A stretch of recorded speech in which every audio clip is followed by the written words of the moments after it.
जय हिंद साथियों, क्या आपको भी उत्तर प्रदेश के जीआई टैग को याद करने में दिक्कतें होती हैं और आपका भी एग्जाम यूपी ट्रिपल एससी का आने वाला है? तो ये क्लास आपके लिए बहुत ही इंफॉर्मेटिव होने वाला है और आप इस क्लास को देखने के बाद मैं आशा करूंगा कि आप पूरा जीआई टैग याद कर पाएंगे बहुत ही आसानी से। तो आइए शुरू करते हैं जीआई टैग की अपनी क्लास। हाँ, ऑनलाइन पढ़ाने का मेरा उतना ज़्यादा एक्सपीरियंस है नहीं, तो थोड़ा सा दिक्कत आपको हो सकती है समझने में, पर फिर भी मैं पूरी कोशिश करूंगा कि आपको हर एक चीज़ें आसानी से याद हो जाए। तो आइए शुरू करते हैं क्लास को। पहली बात यह है कि जीआई टैग हम लोग पढ़ते हैं कि यहाँ का जीआई टैग, ये अलीगढ़ का जीआई टैग ताला को मिला हुआ है, रामपुर का मैं कैंची को जीआई टैग रामपुर के पास है, कालीन का जीआई टैग मिर्जापुर के पास है। बहुत सारी चीजें हैं, मैं तो पूरा लिख कर लाया हूँ आपको समझाने के लिए। बाकी लेकिन उससे पहले हम लोग थोड़ी सी चीजों को समझेंगे कि वास्तव में जीआई टैग आखिर होता क्या है। तो जीआई टैग का डिफिनेशन आप लोग लिख लीजिए, अगर आप लोग नोट्स बना रहे हैं तो मैं तो कहूंगा कि कॉपी लेकर आप बैठिए। इजिली हर एक चीजों को नोट करते चलेंगे तो ज्यादा अच्छे से समझ में आएगा। तो जीआई टैग की डिफिनेशन आप लोग अगर लिखना चाहे तो लिख सकते हैं। अ, एपिडा, अब पहले हम लोग एपिडा को समझेंगे अभी थोड़ी देर बाद। तो जो जो शब्द आएंगे मैं सबको परिभाषित करूंगा। फिलहाल आप लिखिए। एपिडा के अनुसार जीआई टैग को अंतर्राष्ट्रीय बाजार में एक ट्रेडमार्क की तरह देखा जाता है। जीआई टैग जो है एक ट्रेडमार्क की तरह देखा जाता है। इसको देखा जाता है जो किसी भी चीज के कोई भी उत्पाद, जो उत्पाद, अब ये उत्पाद जो है आपका, ये कृषि से रिलेटेड भी हो सकता है, कृत्रिम भी हो सकता है, प्राकृतिक हो सकता है। तो किसी भी प्राकृतिक कृत्रिम उत्पादों के गुणवत्ता की भरोसेमंद जानकारी देता है, एक तरीके से ये कह सकते हैं। तो इसको आप लिखना चाहेंगे तो लिख सकते हैं कि एपिडा के अनुसार जीआई टैग को अंतर्राष्ट्रीय बाजार में एक ट्रेडमार्क की तरह देखा जाता है। जीआई टैग कृषि, प्राकृतिक या एक निर्मित उत्पाद की गुणवत्ता और विशिष्टता का आश्वासन देता है, जो एक विशिष्ट भौगोलिक क्षेत्र से उत्पन्न होता है और जिसके कारण इसमें अद्वितीय विशेषताओं और गुणों का समावेश होता है। एक बार फिर से मैं बोल रहा हूँ, आप लोग लिखेंगे। जो एपिडा के अनुसार जीआई टैग कृषि या प्राकृतिक या किसी भी तरीके से निर्मित उत्पादों का गुणवत्ता और विशिष्टता का आश्वासन या भरोसा देता है, जो एक विशिष्ट भौगोलिक क्षेत्र, एक निश्चित भौगोलिक क्षेत्र से उत्पन्न होता है और इसमें अद्वितीय विशेषताओं और गुणों का समावेश होता है। अभी जैसे मैंने आपको बताया कि जैसे ताला जो है, इसका जीआई टैग अलीगढ़ के पास है, अलीगढ़ के पास है। तो इसको हम लोग इस तरीके से परिभाषित कर सकते हैं कि जीआई टैग जैसे एक निश्चित क्षेत्र हो गया, इसका नाम हम लोग लिखते हैं अलीगढ़। तो अलीगढ़ का ताले का जीआई टैग जो है अलीगढ़ के पास है। तो एक विशेष स्थान में एक विशेष वस्तु, वो वस्तु कृषि कृषि से उत्पाद भी हो सकता है, प्राकृतिक भी हो सकता है, कृत्रिम भी हो सकता है। तो एक विशेष स्थान में किसी विशेष वस्तु के निर्माण जब होती है तो उसको जीआई टैग दे दिया जाता है कि यहाँ की ये चीज भरोसेमंद है। अगर जब जीआई टैग एक विशेष उत्पाद से संबंधित है तो उत्पाद को कंट्रोल करने वाली विश्व की सबसे बड़ी संस्था है आपका डब्ल्यूटीओ, जो व्यापार को कंट्रोल करती है। वो वर्ल्ड ट्रेड ऑर्गेनाइजेशन इसका फुल फॉर्म है, जिसको हिंदी में हम लोग कहते हैं विश्व व्यापार संगठन। संगठन, अगर थोड़ा सा और इसका इतिहास जानेंगे तो विश्व व्यापार संगठन डब्ल्यूटीओ का पहले नाम था जो है GATT, गैट था। तो ये डब्ल्यूटीओ जो है यही जीआई टैग को प्रोवाइड कराने में सबसे बड़ी भूमिका निभाता है। किसी परफेक्ट लोकेशन को कौन सा जीआई टैग देना चाहिए, इसमें डब्ल्यूटीओ की अहम भूमिका होती है। अब यही हम बात कर लेते हैं कि जीआई टैग का रजिस्ट्रेशन कहाँ होता है। तो जीआई टैग का रजिस्ट्रेशन चेन्नई में होता है। और जीआई टैग कब से दिया जाता है, तो ये भी एक जानने का विषय है। तो यहाँ पे देखिए है, पेरिस समझौता 1999 में हुआ था। यहीं से ये डिसाइड किया गया कि नहीं, अब हम सब क्या करेंगे, हर एक देश में या यूं कहे कि भारत में भी, तो जो विभिन्न विभिन्न एक प्रमुख स्थलों पे जो एक प्रमुख उत्पाद होती है उसको हम लोग जीआई टैग के नाम से जानेंगे। एक तरीके से जियोग्राफिकल इंडिकेटर इसको कहते हैं, तो भौगोलिक, इसके नाम नाम से हम लोग जानेंगे। और यहाँ पे हम लोग क्या करेंगे कि खरीदने और बेचने में कोई चीज़ आसानी हो, इसलिए इस चीज़ को दिया जाता है। भारत में ये जो प्रभावी हुआ 2003 से प्रभावी हुआ, आपको जानना चाहिए। 1999 से ये समझौता किया गया था। ये कितने समय के लिए प्रभावी होता है? तो ये 10 वर्ष के लिए प्रभावी होता है। जैसे एक जगह को कोई जीआई टैग दे दिया गया, तो वो 10 वर्ष के लिए प्रभावी होगा। तो उत्तर प्रदेश में सबसे पहला जीआई टैग, यहाँ पे लिखेंगे आप लोग, यूपी में, हालांकि अभी ये मैं बताऊंगा। पहला जीआई टैग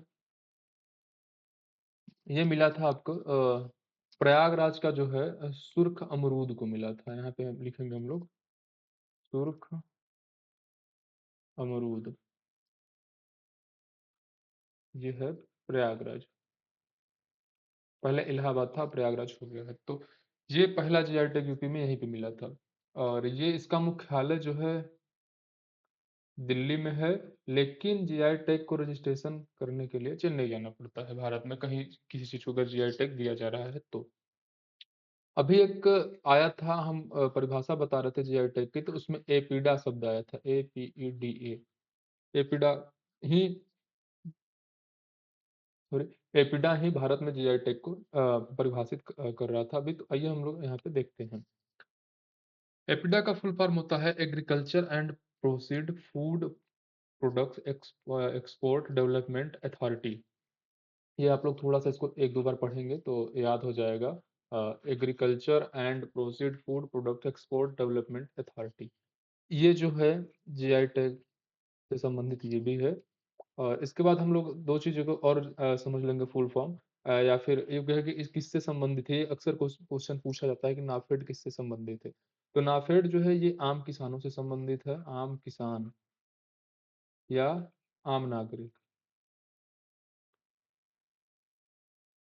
मतलब ये आम नागरिक या आम किसान या सबके लिए है, एक तरीके से आप कह सकते हैं, सबके लिए। लेकिन यही हम जब बात करते हैं ट्राफिड की, तो ये जनजातीय के लिए है, जनजाति। अब जैसे हम समझेंगे कि आखिर ये होता क्या है। देखिए, अगर मान लीजिए कि सबसे बड़ा जनजाति वाला जिला जो है यूपी का, ये है नीचे यहाँ पड़ता है,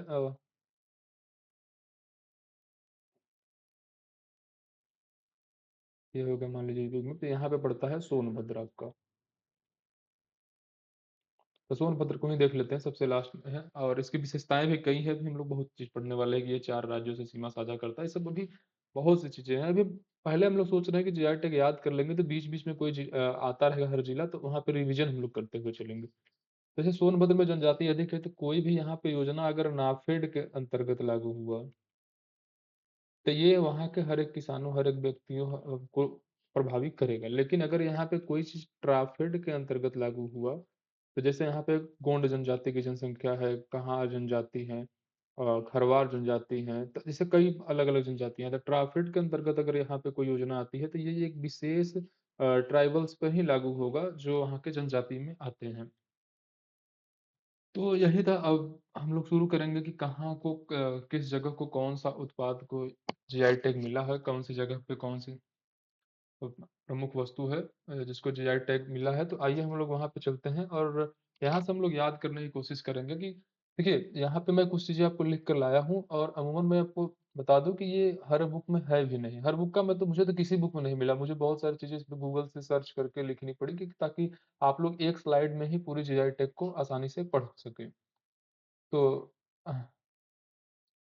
आइए यहाँ पे देखते हैं। लखनऊ का जो जीआई टैग है, लखनऊ के पास ये चिकन क्राफ्ट और जरी जरदोजी का है। अब चिकन क्राफ्ट तो ये ओडीओपी में भी आ जाएगा, ओडीओपी में भी ये लखनऊ के पास ही है इसका, चिकनकारी कुर्ती। तो ओडीओपी का फुल फॉर्म अगर आपको पता होगा, वन डिस्ट्रिक्ट वन प्रोडक्ट, ये इसके बाद जस्ट वही क्लास हम लोग करेंगे, क्योंकि इस यहाँ पे कुछ चीजों को हम लोग पढ़ लेंगे तो वहाँ पे और आसानी होगी समझने में। आगरा, मिर्जापुर, भदोही, हस्त निर्मित कालीन। अब इसको याद करने का सबसे आसान तरीका है, मिर्जापुर वेब सीरीज आप सभी लोगों ने देखी होगी अगर आप उत्तर प्रदेश से हैं तो। आ, अगर कोई पढ़ने में इतना बिजी रह गया हो, इसको नहीं देखा हो, तो कोई बात नहीं। हालांकि ये अक्सर लोग देख ही चुके होंगे। तो इसको हम लोग समझेंगे कि मिर्जापुर, भदोही और आगरा, इसको मैप से भी समझेंगे तो इजिली आप समझ सकते हैं। तो मैं कोशिश करूंगा आपको थोड़ा सा मैप से ही दिखा दूं, ताकि आपको समझने में और ज्यादा आसानी होगी।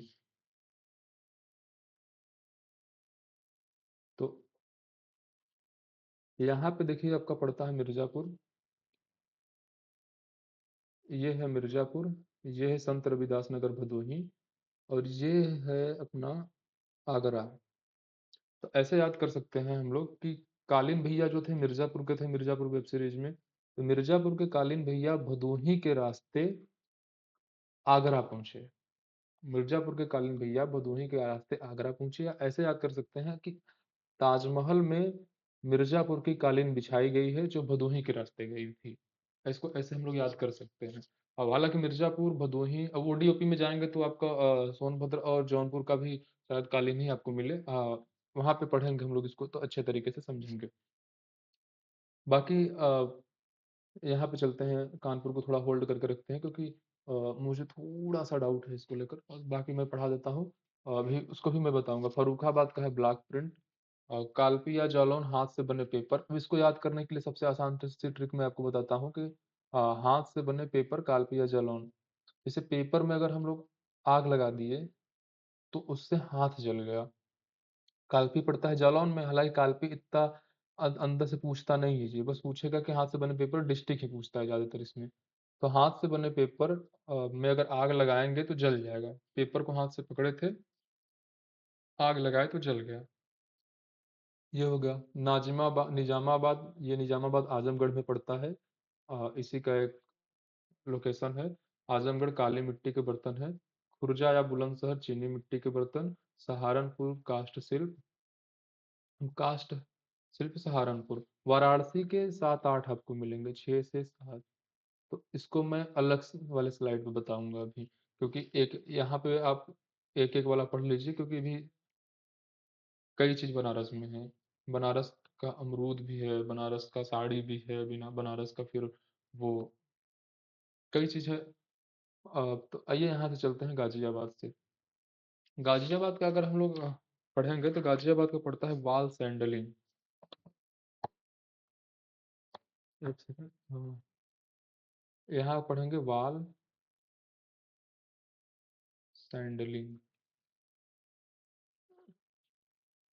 वाल सैंडलिंग गाजियाबाद। तो इसको हम लोग ऐसे याद कर सकते हैं, गाजियाबाद में लास्ट में बाद आता है, बाद से बना वाल। तो बाद से वाल, अब वाल आपको पता है तो किसी भी ओडीओपी में वाल नहीं लगा है, सिर्फ वाल सैंडलिंग में ही वाल लगा है। तो बाद से वाल, वाल से वाल सैंडलिंग। चुनार, चुनार का ग्लेज पॉटरी है, इसको ये ग्लेज पॉटरी। ग्लेज पॉटरी के साथ साथ चुनार का एक और आपको हो जाएगा बलुआ पत्थर भी चुनार का होना चाहिए।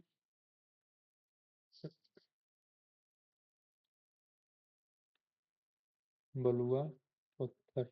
हाँ, अब आपको ये भी ध्यान रखना होगा कि ये चुनार है और ये मिर्जापुर है, यानी मिर्जापुर के अंदर ही चुनार है। तो कभी कभी ऐसा भी हो सकता है चुनार में देकर डायरेक्ट मिर्जापुर लिख दे। तो वहां पे भी आप लोगों को ध्यान देना होगा कि चुनार मिर्जापुर का ही एक पार्ट है। बाकी मिर्जापुर पीतल उद्योग के लिए फेमस है। अगर आप मिर्जापुर में जाएंगे तो वहां पे पीतल के बर्तन बहुत बनाते हुए देखेंगे। हालांकि अब तो ये उद्योग पहले से बहुत कम हो गया है, लेकिन फिर भी मिलता है। तो मिर्जापुर पीतल के बर्तन। और इसके बाद फिर जाएंगे हम लोग गोरखपुर। गोरखपुर में टेराकोटा। टेराकोटा यानी आपको इसको कह सकते हैं मृद भांड। मृद भांड, ये तो आप इतिहास पढ़े होंगे तो वहां पे मिला होगा टेराकोटा। आप ये सब तो सिंधु घाटी सभ्यता में सुने होंगे। तो टेराकोटा जो है ये गोरखपुर में है। इसके बाद मऊ का साड़ी।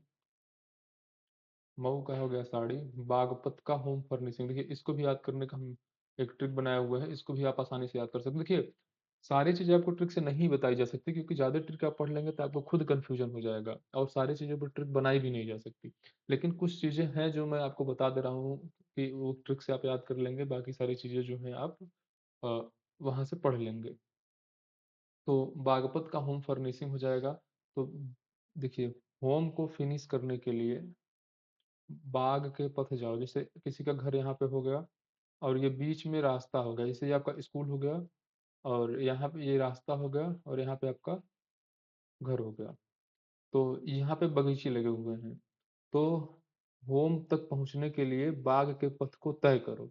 यानी कि का घर तक का रास्ता फिनिश करने के लिए आपको बाग के पथ से जाना होगा। इसको याद कर सकते हैं। हार्न क्राफ्ट संभल। देखो हार्न मतलब एक तरीके से हार्न ऐसे याद कर लीजिए, हार्न बजाया जाता है कि आप संभल के चलिए, नहीं तो एक्सीडेंट हो सकता है। जी। कोई गाड़ी हो गई अगर है, तो ये हॉर्न इसलिए बजाते हैं कि सामने वाला जो चलने वाला है ये थोड़ा संभल के चले, नहीं तो क्या होता है कि वो गिर जाएगा और उसको चोट लग सकती है, एक्सीडेंट हो सकता है। तो हॉर्न क्राफ्ट संभल, मैनपुरी तार कसी। देखिए ये एक मैं टीचर से पढ़ रहा था तो उन्होंने बताया था बहुत पहले कि मैनपुरी यानी कि एक अमरीश पुरी नाम का कोई एक पहले की पिक्चर में होता है अमरीश पुरी। तो अमरीश पुरी को जो है पुराने पिक्चरों में बहुत कुटाई पड़ती थी। हाँ, अगर आप देखे होंगे तो मिथुन चक्रवर्ती से लेकर सनी देओल तक सब उसकी कुटाई किए थे। तो इसको जो है तार से जो है एक खम्मा हो गया और ये मैनपुरी हो गया। अब इसको तार से इस खम्भे में कस दिए और इसको कस के कुटाई किए, तो मैनपुरी तार कसी। थे एक अमरीश पुरी को तार में कस के पीटे थे। तो इसको हम लोग इस तरीके से याद कर सकते हैं। महोबा का गौर पत्थर, अब देखिए इसको याद करने के लिए है महबूबा गोरी है, क्योंकि देखिए आप भी अगर महबूबा बनाएंगे तो देखकर ही बनाएंगे, हालांकि रंग का भेद नहीं करना चाहिए, लेकिन महबूबा, महबूबा से बना महबूबा, गौर से बना गोरी, महबूबा है गोरी। अमरोहा की ढोलक, ये तो अमूमन सबको याद होते हैं, अमरोहा का ढोलक हो गया। मुरादाबाद धातु शिल्प, अब ये धातु शिल्प कहाँ से आया? तो मुरादाबाद का धातु शिल्प इस वजह से आया क्योंकि अ, मुरादाबाद आप पढ़ेंगे जब ओडीओपी में, तो वहां पे पढ़ेंगे मुरादाबाद का पीतल उद्योग बड़ा फेमस है। तो मुरादाबाद का जो पीतल उद्योग फेमस है, तो इसको हम लोग धातु शिल्प, पीतल भी एक धातु है, तो धातु शिल्प हो जाएगा मुरादाबाद का। जलेसर और एटा और मुरादाबाद, ये तीनों जगह का हो जाएगा धातु शिल्प। मतलब जलेसर एटा में ही पड़ता है। तो आप लोग इसको मैं क्लीन कर दे रहा हूँ, एक बार फिर से लिख दूंगा तो ज्यादा आसानी होगी। तो अमरोहा का ढोलक, ये यहाँ से यहाँ तक ये इसका धातु शिल्प है, इसका भी धातु शिल्प ही होगा। अलीगढ़ सबसे आसान चीज है, अलीगढ़ के ताले फेमस हैं। मेरठ की कैंची फेमस है। देखिए ये सब तो आपको जबान पे याद होनी चाहिए अगर आप यहाँ तक पहुंचे हैं पढ़ते पढ़ते क्लास। तो रामपुर के जो होती है चाकू फेमस है, तो रामपुरी चाकू ये आप सुने होंगे, रामपुरी चाकू। अलीगढ़ के ताले, देखिए एक, अब अलीगढ़ के ताले आपको नहीं याद हो रहा है तो मैं बता दे रहा हूँ। एक पहले मूवी आई थी अली बाबा चालीस चोर, तो उसमें क्या होता है, सिम सिम दरवाजा का ताला ही नहीं खुल पाता है उससे, और वो उसकी कुटाई पड़ती है, पकड़ा जाता है, लाक हो जाता है उसमें। तो इससे हम लोग कह सकते हैं कि अलीगढ़ के ताले, यानी अली बाबा वाले मूवी में जो है उससे ताले नहीं खुलते हैं, तो अलीगढ़ के ताले। मेरठ की कैंची, रामपुर की चाकू, बखीरा और संत कबीर नगर, ये दोनों का ब्रास होता है। बखीरा, ब से बखीरा और ब से ब्रास। अब ये बखीरा पड़ता है संत नगर में, तो बखीरा से बना कबीरा, बखीरा कबीरा, कबीरा से संत कबीर नगर, और बखीरा से बसे बखीरा, बसे ब्रास। तो इसको हम लोग ऐसे याद कर सकते हैं। बाकी इधर हम लोग चलते हैं, तो यहाँ से चलते हैं चंदौली। चंदौली का देखिए होता है आदम चीनी चावल, आदम चीनी चावल। तो इसको हम ले याद करेंगे, च से चंदौली, च से चीनी, च से चावल। तो चंदौली चीनी चावल, चंदौली का हो जाएगा आदम चीनी चावल। नगीना, नाग जो है क्या करता है आदमी को, ये जो नाग है ये आदमी को क्या करता है, डसता है यानी काटता है। तो नगीना का जो होता है काटता है तो कटिंग हो जाएगा, तो नगीना का होता है वुड कटिंग। हम लोग यहाँ पे देखेंगे नगीना का वुड कटिंग, यानी लकड़ी पे नक्काशी की जाती होगी काट काट के, इसको ऐसे समझ सकते हैं। लेकिन नाग जो है काटता है तो काटने से हो गया कटिंग।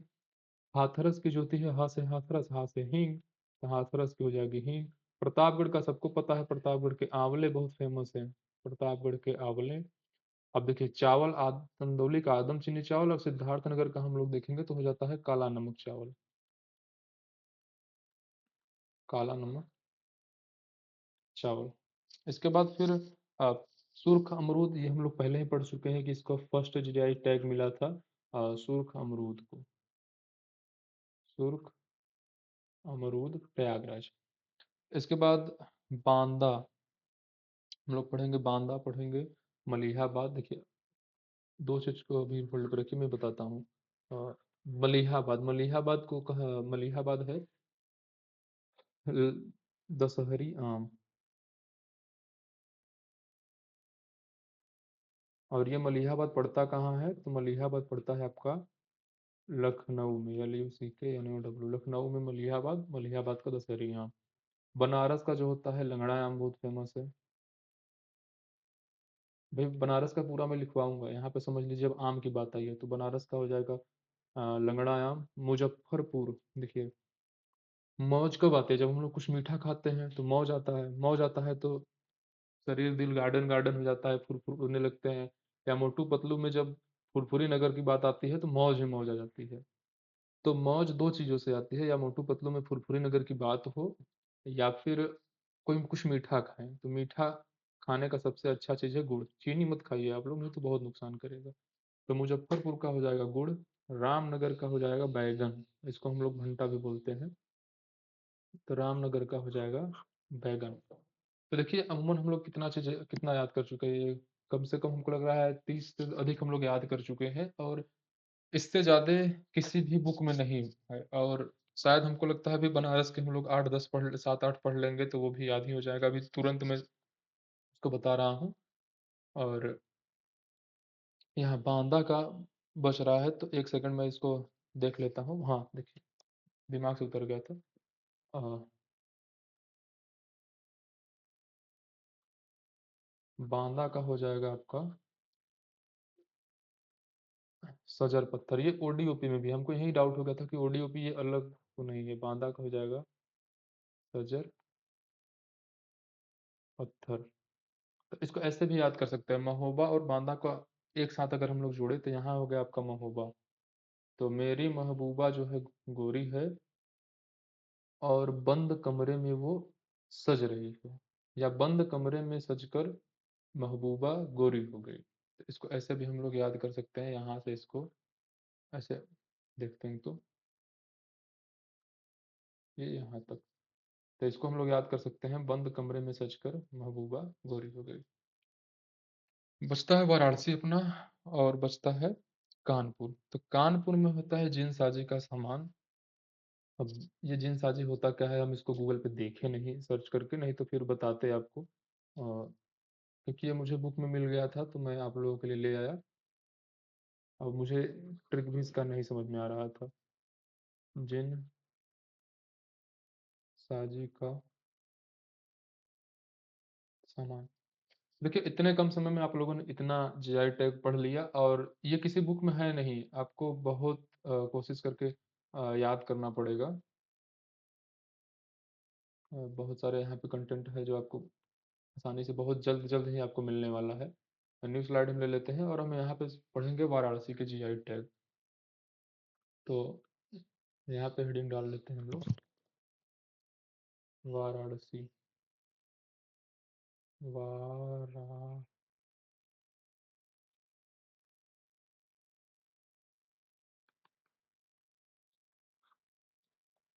तो वाराणसी के जीआई टैग हम लोग देखते हैं।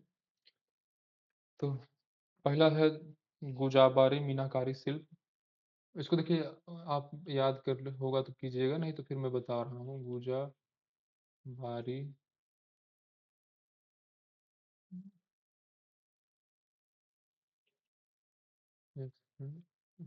मीनाकारी शिल्प। दूसरा हो जाएगा कास्ट लक्यूवेयर और खिलौने, मतलब लकड़ी के खिलौने से संबंधित है ये। कास्ट लक्यूवेयर और खिलौने। देखिए मेरा पेन टाइप का उतना एक्सपीरियंस है नहीं, अ, लेकिन फिर भी मैं कोशिश कर रहा हूँ लिखने के लिए। थोड़ा स्लिप कर जाता है ये। अगर डिजिटल बोर्ड होता है तो वहाँ से पढ़ाना आसान होता है। और जरी और साड़ी भी बनारस का ही है। जरी और साड़ी। इसके बाद धातु शिल्प भी यहाँ का है। धातु शिल्प अब हम पूछ रहे हैं आपसे, बताइए और कहाँ कहाँ का धातु शिल्प है। धातु शिल्प बनारस का है, और इसके साथ साथ धातु शिल्प दो और जगह का है। यहाँ पे देखिए ऐसे ही हम लोग बीच बीच में जहाँ भी आएगा कुछ भी हम लोग पढ़ते चलेंगे। देखिए एक धातु शिल्प होता है एटा का होता है, और एक धातु शिल्प जो है,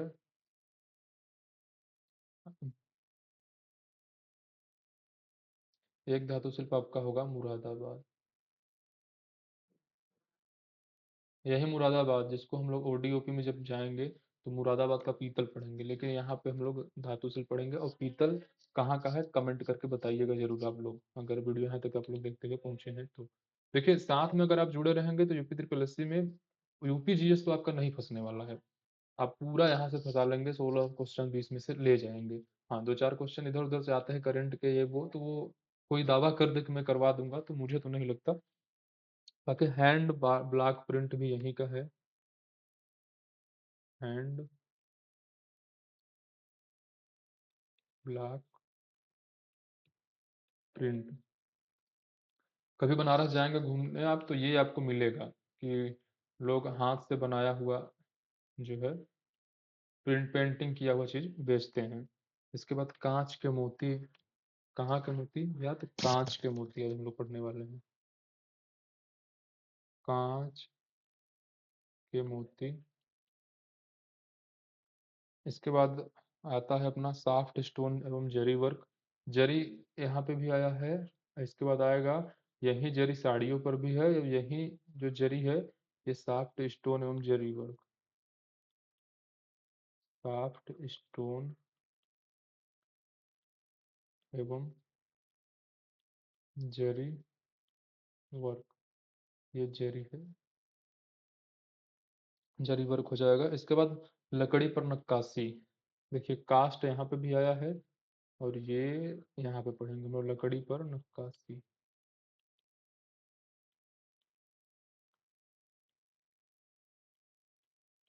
तो ये है अपना जीआई टेक का लगभग पूरा क्लास। तो देखिए यहाँ से थोड़ा सा अगर आपको दिक्कत हुआ तो मैं फिर से लिख देता हूँ एक बार, रिवीजन हो जाएगा।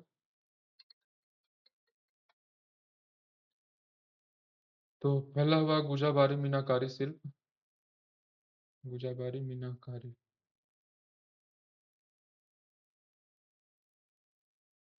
गुजाबारी मीनाकारी शिल्प, कास्ट एवं लक्यूमियर और खिलौने, जरी और साड़ी, धातु शिल्प। धातु शिल्प आपका एटा का भी है, मुरादाबाद का भी है। इससे क्या होता है ना कि कोई चीज अगर यहाँ पे, जैसे यहाँ पे मान लीजिए आपके घर पे कुछ बना है, आज पकौड़ी बना है, आपके घर की पकौड़ी बहुत अच्छी बनती है, पकौड़ी, तो जरूरी थोड़ी ना कि सिर्फ आप ही के घर की पकौड़ी अच्छी बनती है। अरे हो सकता है आपके घर के बगल में अमित सुमित का घर है, उसके यहाँ भी पकौड़ी बहुत अच्छी बनती हो। आपके पड़ोसी के यहाँ सेवई अच्छी बनती है, तो हो सकता है हमारे पड़ोसी के यहाँ भी सेवई अच्छी बनती हो। तो इसीलिए हम कह सकते हैं कि एक जीआई टैग जो है, एक से अधिक जगहों को एक चीज का जीआई टैग दिया जा सकता है, इसमें कोई ये वो नहीं है। बस वहाँ का जीआई टैग यही चीज है कि ये आपको आश्वासन और विश्वास दिलाता है कि जो चीज आप जहाँ को जो चीज प्रोवाइड किया जा रहा है वो चीज उसमें विश्वास के पात्र है।